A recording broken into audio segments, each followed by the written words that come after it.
How's it going, everybody? I've decided to kind of revamp my channel and focus a little more on other things outside of BDSM and kink and talk more about mental health and wellness. I'm not really exactly sure what sparked this decision, but probably because I think as of lately I've enjoyed a lot of my discussions about surviving narcissistic personality disorder and abuse from partners that I've been with who were either diagnosed with it and had it, or were showing severely strong traits that it's very likely that they do have it. Um, and I've not really talked about this very vocally until recently. And I've really enjoyed the different perspectives and discussions, and I know even a few of my videos in the past have actually helped people. So I don't see the problem in going ahead and basically discussing that anymore. So I'm going to go ahead and start with this one. And before we get started, I'm going to go ahead and apologize now because I know that some women are going to watch this video and be like, what the fuck? Because unfortunately, when it comes to women, when we discuss a lot of the things that some women perpetuate that are problematic or abusive, we tend to get caught in this circle drive argument about the patriarchy and feminism and things like that. And my goal here is not to villainize women as a whole. My goal is to specifically talk about narcissism from both spectrums. Um, I've talked about male narcissists. Everybody seems to talk about male narcissists, and I'll go ahead and say that it seems to me like we spend more time talking about male narcissists than we do female narcissists, and there's a few reasons for that, and we can talk about the reasons at great length and get into a completely different political discussion, or we can continue on with the topic of the video. But I will say this: normally the reason that men are painted with that brush more than women is because not only does society work on a system where men are valued for their aggression, and it's actually a marketable trait, there's actually also statistically a much higher percentage of male narcissists than female narcissists. And if I believe the numbers are correct, it's been estimated that about 75% of narcissists are male. And it could be due to bias, but it also may be due to the confusion resulting from different presentations of certain disorders due to gendered socialization.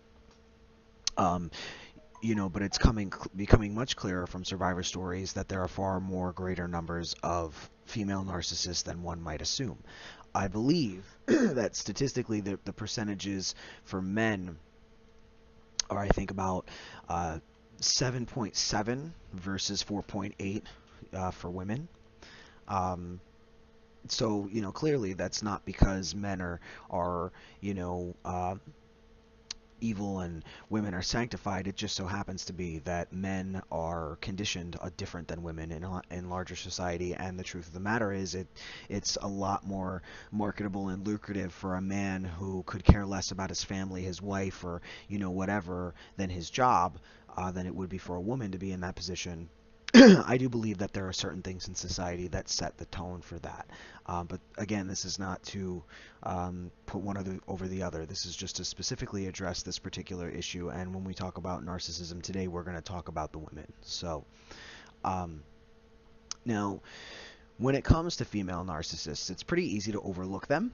Um, and it's easy to overlook them and their even more ruthless cousins, sociopaths. But since female narcissists engage in the same type of relational aggression that teenage girls do, they can easily kind of just fly under the radar as sort of the mean girl, basically coming to life in high definition, something we all assume that they'll eventually grow out of, but some of them do not. Um, the problem is the malignant female narcissist will rarely outgrow her excessive sense of entitlement, lack of empathy, and thirst for interpersonal exploitation. She merely adjusts these traits to her changing environment. The female narcissist is not just vain and self-absorbed, but she's also a covert bully who ensnares female friends, relationship partners, and family members into her little web of madness. And don't fool yourself into thinking that they're a lesser threat than their male counterpart. They're just as dangerous. And yet she's kind of protected by prevailing stereotypes. The gentle young girl, the maternal mom, the sweet grandmother, or minimized by archetypes like the catty best friend. No one suspects the older woman, assumed to be nurturing and sweet, to be vindictive, cruel, and ruthless. Nor do they expect mothers to abandon, neglect, abuse their children or their spouses.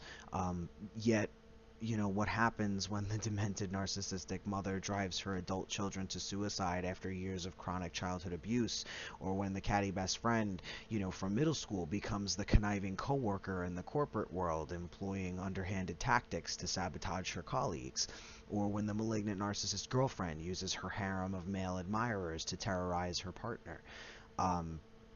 Female narcs don't grow out of their childhood aggression, and eerily enough, they evolve into even more effective aggressive behaviors in adulthood, using their manipulative tactics to serve their selfish agendas and to kind of exploit others. And it's, like I said before, while it's been estimated that 75% of narcissists are male, this is largely due to a bias of women being more likely to be labeled as borderline or histrionic. It could also be due to the confusion, as I said before as well, resulting from differing presentations of certain disorders due to gendered socialization. And again, like I said before, it's becoming clearer from more people who have survived these kinds of things, however, that there are far greater numbers of female narcissists than you might think. Now, female narcissists, especially if they also possess antisocial traits, can cause just as much psychological harm as male malignant narcissists. And a few things to look out for when it comes to traits or behaviors when you suspect someone being a narcissist, alongside some tips on how to cope, are number one, a sadistic sense of pleasure at someone else's pain is normally one of the first signs that you could very possibly well be dealing with a narcissist. Perhaps one of the most understated qualities of the female malignant narcissist is the pleasure and joy that she takes in bringing down other people. She enjoys making covert jabs and watching pretty happily as the formerly confident victim looks pretty much crestfallen, shocked, and offended. She displays a severe lack of empathy when the conversation turns to more serious emotional matters, engaging in shallow responses or cruel reprimands that invalidate her victim's reality. She's ruthless in her ability to first idealize, then devalue and discard her victims without a single second thought. She can't really engage in happy, emotionally fulfilling relationships, so she enjoys sabotaging the relationships and friendships of others for her own personal entertainment. It's basically her way of taking fuel. Number two would be an insatiable sense of competitiveness due to pathological envy and the need to be the center of attention. Relational aggression is the thought to be a more, or excuse me, relational aggression itself is thought to be a more common method of bullying among girls who are socialized to be less physically expressive in their aggression than their male counterparts.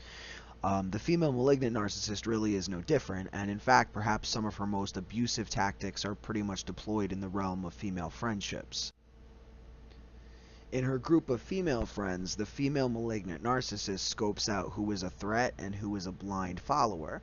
Those who threaten her in any way, whether it be through their success, their appearance, their personality, resources, status, desirability, or all of the above, must be extinguished, while those who are obedient will be kept around until their resources have pretty much been sufficiently depleted.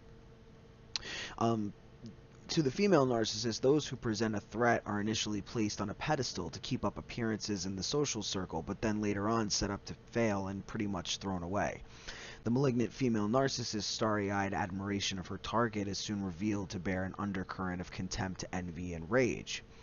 As psychotherapist Christine Louis de Canonville puts it, when it comes to envy, there is no more envious than the narcissistic woman. Now, in my experience with female narcissists, this isn't always necessarily true, and it's not always something that will accompany narcissistic behavior, but you will notice in small patterns how some of these things do apply. For an example that I'll give, a narcissist of mine, there's three of them, but one of my former narcissists, she had some female friends, but she kept her circles small, and the majority of her female friends were already very low on self-esteem, very broken, and came to her for advice more often than anyone else, and made her feel very big about herself. Everybody always comes to me with their problems kind of mindset. I'm really reliable. People depend on me, and I'm known to help people, and I'm such a great asset to these people. But immediately after having a 20-minute conversation with one of her friends who were in distress, in private, behind their back, she would come to me and say, what a loser they were, and how they only date scumbags. Now they're doing this to themselves, and they're so pathetic, and I don't think I can be friends with them anymore because they're bringing me down and just destroying me, and I can't believe I subject myself to human garbage like this, and things like that.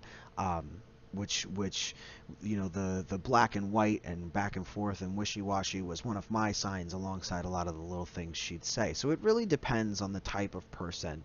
And I think that bears mentioning with all these traits is that it depends on the type of person you're dealing with and what you know about them. And that being said, too, that's normally how you figure out whether you're dealing with a narcissist or not, is the timeline of events that unfold as you know them. Unfortunately, there's no real way to know immediately off the bat, unless this is a narcissist who is unapologetically a narcissist and in full swing of their trait values in this department. Someone who's a very overt narcissist, you will see them coming a mile away. But the majority of women are known to be stealth narcissists. At least that's the majority of things that I read. And in my experience, that's also been the case. All three of my former narcissists were very stealth. I had no idea that that's who they were until it was pretty much primordially too late in the relationship. But moving on to point 3, she sabotages your friendships and relationships during chaos within social groups. Now, the female narcissist may use her affiliation with her target to gain access to resources or status, but as soon as the as soon as the idealization phase is over, the devaluation and discard follows. That's when she'll begin to resort to rumor spreading and smear campaigns, and creates quote-unquote triangles where she feeds others false or humiliating information about the victim. And this is something that one of my formers was also known to do. She may pit friends against each other by claiming that they're gossiping about each other, when in fact it's her lies that are actually manufacturing conflict within the group. And by subjecting her victims to covert and overt put-downs, she's able to confirm her own false sense of superiority. And you're probably dealing with a female narcissist or sociopath in your group of female friends under one of these stipulations or all of them. If you notice an uncomfortable silence, a covert exchange of looks, or odd energy when you enter the room, the friend who is overly friendly in contrast happens to be the very person who's speaking about you behind your back. You're idolized by your female friend, you're sweet-talked, admired, praised, and shown off in the beginning of the friendship. You might have found yourself sharing your most intimate secrets early, and due to her disarmingly sweet and trustworthy demeanor, you didn't think anything of it. Then later on, you find yourself being excluded by them in group conversations, social events, or invites. You hear about your deepest secrets being spoken about with pretty much derision among the group, or rumors based on vulnerabilities and fears that you confided in your friend about. You might also notice a very chilling smugness when your female friend talks down to you, or as she devalues your accomplishments in front of the group or in private, with you in private, of course. You'll bear witness to the narcissistic female friend frequently speaking ill of your other friends in excessively contemptuous tone. Or tones, while appearing friendly and engaging with them in public. Basically, completely opposite to what they would say to you. And this is evidence of her duplicity and ability to deceive. An authentic person might vent about others occasionally in the event of stress or conflict, but would not engage in excessive gossip or indiscriminate character assassination. He or she would be more likely to cut ties with those people that they thought were toxic, or address it to them directly rather than bashing them unnecessarily.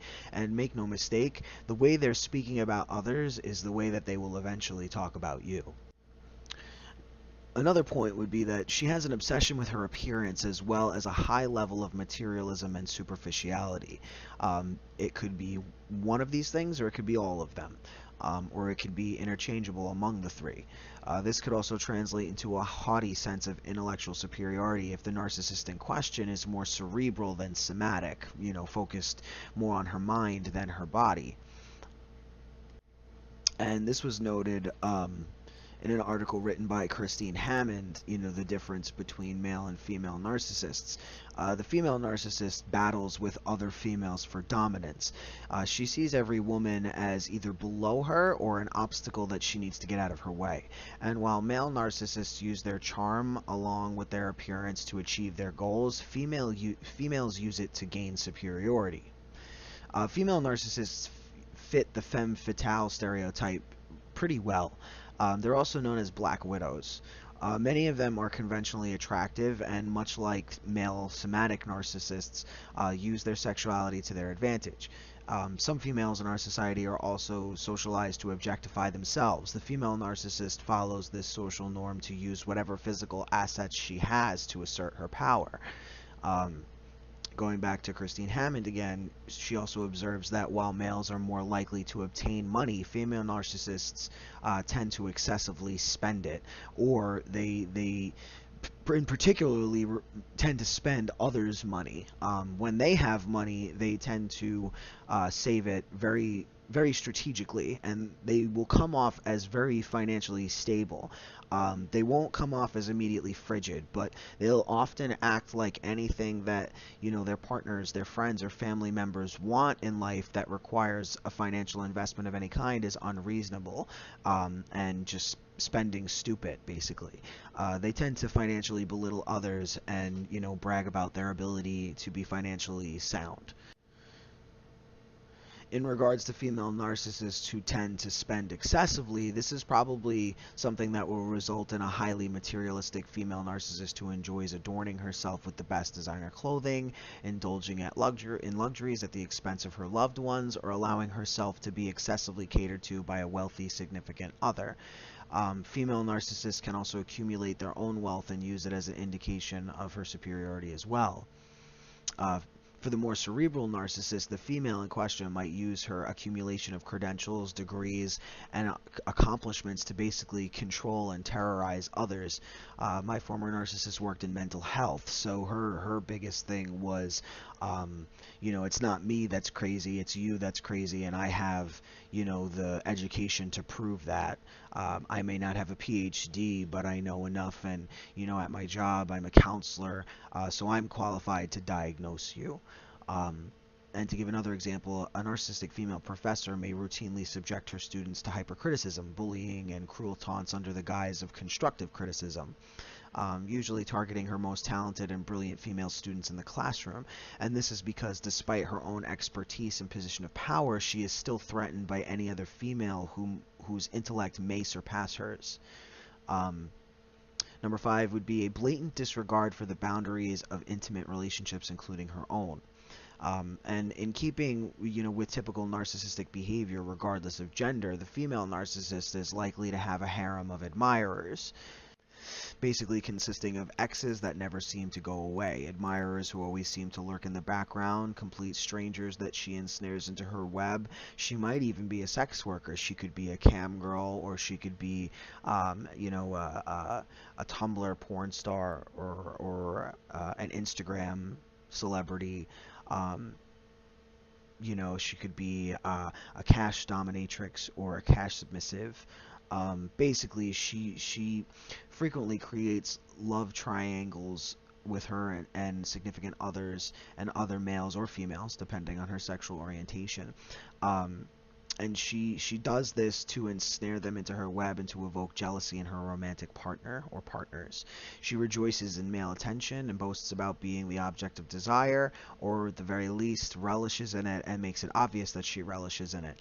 She engages in emotional and or physical infidelity, usually without remorse at all, and with plenty of gaslighting and deception directed at her partner, who normally dotes on her and spoils her, and completely unaware of the extent of her disloyalty. Um, nowadays, the common tactic with some female narcissists is to claim that they're polyamorous and their infidelity is a part of who they are, and you bringing that to their attention is just basically oppressing her because you're not understanding that this is who she is. And if you don't understand that her love is endlessness is endless, and she has so much of it in abundance that she can't help herself, these are just more gaslighting tactics and more mental mind games. She also crosses the boundaries of her female friendships by attempting to make a move on the partners of her friends or being overtly flirtatious. She's disappointed and envious when her seduction falls flat or when her friends enjoy more attention from their partners than she does. To a baffled outsider, a female narcissist's betrayal is incredibly hurtful and traumatizing, but to the observant eye, it's a clear sign of how far the female narcissist's pathological sense of entitlement will go. Um, so, a few more points that we'll go over as well, and some of them are kind of rerouting back to some before in different lengths, but one of them again is that she can't stand not being the center of attention, and this is somebody who continuously hogs the limelight in any way that they can, be it overtly or covertly, especially from someone that she views as a threat. No amount of attention is ever enough. A narcissistic female could have a loving family, but she will step outside of her most intimate relationships to seek thrills from the attention of strangers. She'll manufacture situations of conflict out of thin air to get the focus back onto her and basically engage in deliberate crazy making. She'll make your accomplishments and struggles all about herself. She'll continually steer the conversation back to herself without fail, time and time again, to highlight her own perceived achievements or to stage pity ploys that make her seem like the victim when she's actually the culprit. She'll use her sexuality to manipulate other people. And while histrionic, females tend to use their sexuality and appearance to indiscriminately, and across all contents and contexts. Female narcissists are said by experts to use their sexuality to achieve a specific goal or mission. Now, whether it's climbing the corporate ladder or getting a boyfriend to forgive her, a female narcissist really has no qualms about using her body to get ahead and get over someone. Again, they have a twisted sense of boundaries. Hitting on your significant other is a weekly occurrence. Sleeping with a friend's recent ex, no problem. Flirting salaciously with her significant other's brother, fun. Female narcissists feel excessively entitled to all of it, and they have no issue violating boundaries to get the attention and resources that they desire. They care very little about who they hurt in the process, if at all. Her lack of empathy is startling. Much like narcissists of any gender, female narcissists lack a core sense of empathy for others. When they see someone hurting, even if they caused that pain, they're very unlikely to feel any shame or remorse for it. Their shallow, nonchalant questions about your welfare, your life, and your goals are often reframed and rerouted to serve their own needs. They only care about the plights of others so long as it relates to them and their agenda. If you're feeling sick or you need a listening ear, she's pretty much nowhere to be found, and if she is found, it's very reluctantly, unless it helps her to benefit somehow.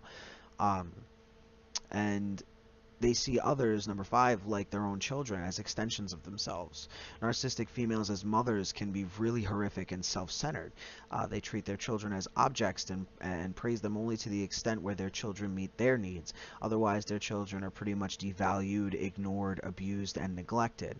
Narcissistic mothers especially have a tendency to do this as their kids get older, especially with their daughters. They compete with their daughters, especially if their daughters represent a threat in terms of beauty and talent. Narcissistic mothers may even view their daughters as competitors for their husband's attention. They sabotage people that they're envious of. Female narcissists engage in a great deal of relational aggression to undermine and extinguish those that they perceive to be threats. Again, this means that you'll find them underhandedly working behind the scenes to one-up you, sabotage your relationships, spread rumors, start a smear campaign, or ensuring that any attention and recognition that would have been paid to you gets outsourced to them or one of their, enablers. They idealize, devalue, and discard. Whether you're a friend, a partner, or family member of the narcissistic female, she will only keep you as long as you're useful to her. She'll put you on a pedestal just to throw you off of it when she perceives that you're not doing enough to basically worship her or meet her arbitrary demands, or when you're shining bigger and brighter than she ever could. She begins to groom a new target to become your eventual eventual replacement in an attempt to paint you as the toxic one not worthy of her affections. Um, she enjoys creating harems and love triangles, as I said before. This is the type of friend that enjoys flirting with her best friend's husband right in front of her, all knowing that they're having an affair together. She'll basically ruin a family member's budding relationship if she feels that it takes the focus off of her. She'll triangulate her significant other to the ninth degree. She ensnares her admirers, various exes, and even complete strangers into her toxic web because she gets off on the attention that her various flirtations, indiscretions, and transgressions grant her. She becomes pretty much enraged at the slightest criticism and feels that she has to eliminate the source. The narcissistic female's rage is not unlike the narcissistic man's in intensity, but because of the social stigma surrounding female anger, the narcissistic female may communicate her rage in more subtle ways. You'll hear her communicate her rage in a restrained but angry tone of voice, giving backhanded compliments with a sweet smile, voicing insults pretty much couched in concern, or putting you down and humiliating you in public with a sadistic gleam in her eye. And she'll do this all while maintaining a pristine and polished image to the rest of the world. If she's more of an overt narcissist, she may throw things, lash out in verbal attacks, or even escalate to physical violence depending on where she falls on the spectrum. She's hypercritical and micromanages those that she feels represents a threat to her grandiose self-image. The pathological envy of a female narcissist is pretty immense, and it seeps into the way that the narcissistic female fabricates imaginary flaws and shortcomings in other people. She'll nitpick the target that she perceives to be the most threatening in public and private, all while maintaining an innocent demeanor. So if you dare to complain, you're labeled as the one that's unhinged. She takes a sadistic pleasure in duping, abusing, and bullying you. One of the most malignant traits of any narcissist of any gender is their glee at watching you basically fall. And research reveals that the more malignant narcissists pretty much rejoice in inflicting pain. They enjoy putting you down to keep you feeling off balance. They take actual pleasure in the pain that they produce. They will introduce new sources of adversity and inject chaos into any piece that you might be enjoying. They can't stand not having a reaction from you, so they'll pretty much do anything and everything that they can to provoke you into reacting. And if you've not been victimized by a narcissist, whether male or female, know that if you've been victimized by them, by a male or female, just know that it's not your fault. You were pretty much targeted because you're an empathic, compassionate individual, and you're probably someone with strengths and assets that the narcissist would covet. It's not your job to fix them or educate toxic people on how to be decent. They likely don't care to change their behavior and pretty much feel rewarded by it. So the best course of action is doing what you can to move forward in your success and pretty much focus your experiences into your victory. Indifference is their kryptonite. It's helpful to basically view their tactics from a more detached perspective and think, kids, basically, being a baby. Invest your energy into building your own resources and sense of strength rather than wasting it on morally impoverished people. Emotional toddlers really can't be schooled properly on empathy. They'll continue to operate from the dark realms of their character disorder. But to be honest, all narcissists eventually unmask themselves, and many pretty much meet their downfall while their victims move on to bigger and better things. So let's say you are dealing with a female narcissist. Now what do, right? Well, if you're dealing with a female narcissist in a friendship, relationship, or in a formal or professional setting, just be on guard. Remember that they can pretty much turn on you, at any moment. So don't be fooled into thinking that you'll ever be the exception to their interpersonal exploitation. You will never be an exception. If you're dealing with one in a professional context, stick to email or small talk that can pretty much be easily documented. Don't reveal personal information in the early stages of a budding relationship that can be used against you later. If a female narcissist wants to spend all her time with you and is pressuring you to spend time with them constantly, I would minimize communication and slow things down. According to life coach Wendy Powell, this can be an excellent way to discourage narcissists from dating you. In addition, it can reveal her quote-unquote true self more quickly, whether in a relationship or a friendship. And a female narcissist's response to your boundaries will tell you pretty much all that you need to know. Most of them can't stand to be ignored. Well, they feel entitled to your constant attention, so they'll continue to make a persistent effort to contact you or get your attention until they get it, or attempt to sabotage you if they fail. My former narcissist, or at least one of them, was known to just text bomb me constantly, and I wasn't allowed to respond to her in any way that she found offensive. And she would target things about me as a man. You know, you're no man I'd ever acknowledge. Um, you're nothing. I hate you. I hope you die. I'll kill you myself if you don't kill yourself first. And then would immediately revert to, you know, I'm sorry, I love you. Um, I don't know why I did this. I should have just let it go before.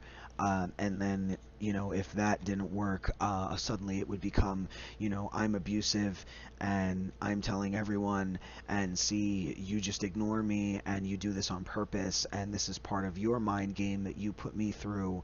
You know, you don't want to talk to me and talk this out. You know, you just want to ignore me. Basically making you to be the problem. And if you notice that a female friend of yours tends to spread rumors or engages in malicious gossip, then try to cut the interaction short and excuse yourself. You know, remember that the toxic person will try to convince others that you're the one speaking badly of them. So anything you say in agreement can and will be used against you. Stay calm whenever a female narcissist tries to provoke you. Your indifference and courage in the face of their threats or insults is actually your greatest tool against their tactics. It unsettles them when a target is not so easily rattled, because that means that there's something more powerful about their victim than they expected. You know, again, going back to my one of my female narcissists, she relished in the fact that I was so easily provoked by anything that she said. You know, I cared so much about her input and what she thought about me, that when she started tearing me down, I would argue with her over it, and I would point out things about her that weren't unsavory, and weren't helpful to our relationship either. And every time I would do that, she would screenshot it and she would show her friends. See, that he talks down to me. He's mean to me. You know, he tells me that I don't make him happy because I mistreat him, yet here he is mistreating me. And all of her friends were enablers. She would specifically choose friends that literally didn't see a single thing wrong with anything that she did. And she, when things started going south with her, she painted me out to be the abuser at any chance she got. And because all of the women that she was close with were all victims of abuse, or had people in their family that were victims or abused, they were just used to being around toxic men all the time. They assumed that that was the default, that, you know, that was not unheard of for a lot of women to get into relationships with men that mistreated them or talked to them a certain way they didn't like. So when she would set up her alternative facts of evidence using screenshots or editing conversations we've had, I was easily the one getting thrown into the fire, not realizing that I was just trying to have a conversation with my partner, who then turned it around on me. And it became her greatest tool. Now, if you're being smeared by a female narcissist, calmly state the facts of the situation to your friends and take note as to who stands up for you and who believes her. Just remember that in the presence of a persuasive narcissist, or sociopath, there will always be a few people who get fooled. And don't waste your energy trying to convince them, because if they're that easily fooled by someone else's claims rather than your track record of loyalty and support, they really don't deserve your friendship. Unfortunately, in certain situations, it's a good idea to just let the sheep be shorn. And that might sound insensitive, but again, it all goes back to self-management and self-care. You're not going to be able to convince everyone that you're the victim here. And I promise that it will be a much smaller majority of people that matter who believe you're a narcissist. You'll find that they'll pretty much uncover the truth for themselves eventually, and even if they continue to enable the narcissist behavior, they'll still get the short end of the stick because they chose the fake friend who can and will turn on them at any point. Detach from the narcissist harem and don't stick with the people who do stick with the people who do support and defend you. Don't stick with the people that, you know, obviously back her up. Don't be swayed by flattery either, or charm in the early stages of any interaction, because if it's genuine, it'll be given as positive feedback pretty much throughout your friendship or relationship, and you won't be blindsided by a sudden personality transplant. You know, Remember that a narcissist in general, whether they're male or female, their greatest fears are exposure and a victim that they can't control. So as long as you're deeply grounded in your own self-validation, any narcissist, whether male or female, can't truly use the threat of tarnishing your reputation or friendships against you, because they know you'll see any loss of such disloyal friends as a gain. They'll also know that deep down, while they'll spend their entire lives trying to protect their false image, your own integrity will just continue to speak for itself. And that's pretty much why they choose to target you, because they know that you're not just going to kowtow, and you know that eventually people will see you for the good person that you are, which is why they chose you. They seek to destroy that. Um, and that's pretty much their main goal, is they seek to basically destroy that and keep you where they want you to be.